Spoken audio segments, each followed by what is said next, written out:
While wild weather continues in southern states, skies have mostly cleared across Queensland today after heavy rainfall that mostly fell out west.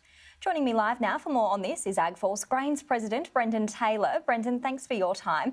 Now, we have seen plenty of rainfall across Western Queensland over the past couple of days.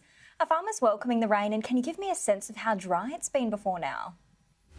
Yeah, good afternoon, Anna. Yes, the rain is largely very welcome. We have been very dry through August and September and some of October. Probably the winter harvest is about 70% completed in Queensland, and that starts right up in central Queensland and then works its way out. But yes, there is unharvested crop out there that has had some significant rainfall on it. It's probably too early to tell the damage to that, hopefully minimal, but certainly ripe grain crops don't enjoy big falls of rain on them when they're ready to harvest.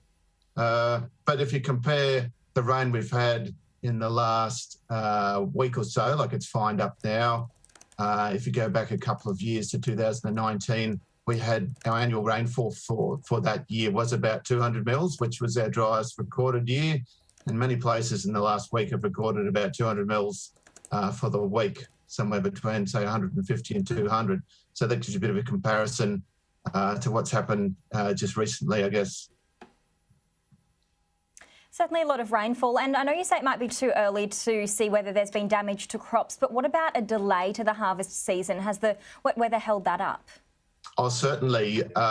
There's still water running about at the moment. The creeks all had minor to moderate flows in them. Some of the river systems, depending on exactly where you live in Queensland, have had minor to moderate flooding in them.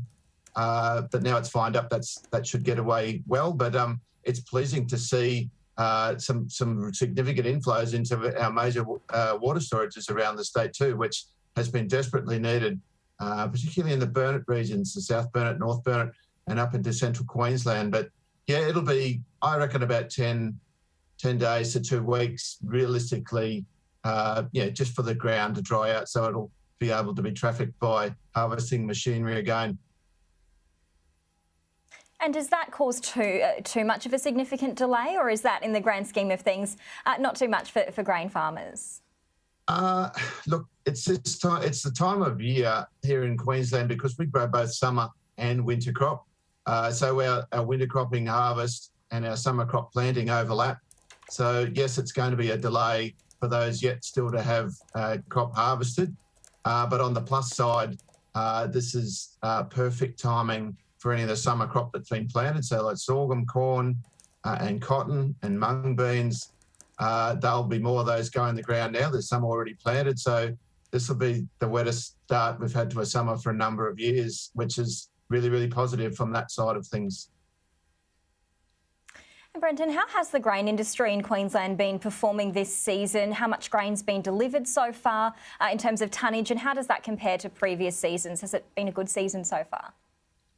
Look, the winter season that's still going, and I say, we think about probably 70% harvested.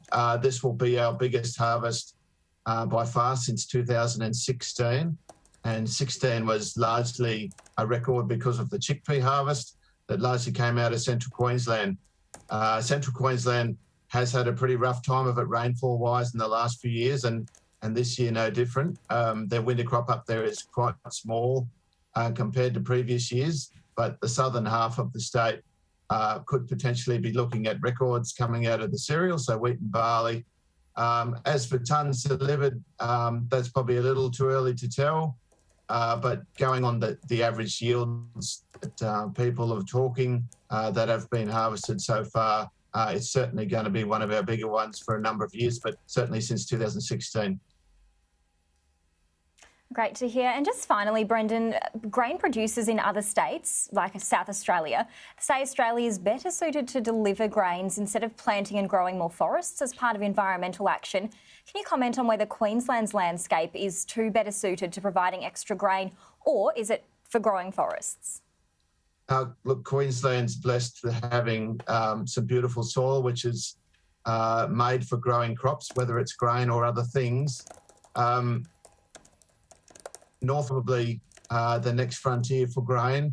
There's been a lot of trial work being done up in the Burdekin region, a lot of grain growing up there now in rotation with sugarcane, and certainly across northwest with the northern development, there's a lot of research and interest in growing cotton and grain right up in the north. So certainly Australia's image and reputation for very high quality produce, and that includes grain, is something that we believe that we can achieve and certainly expand on in Queensland.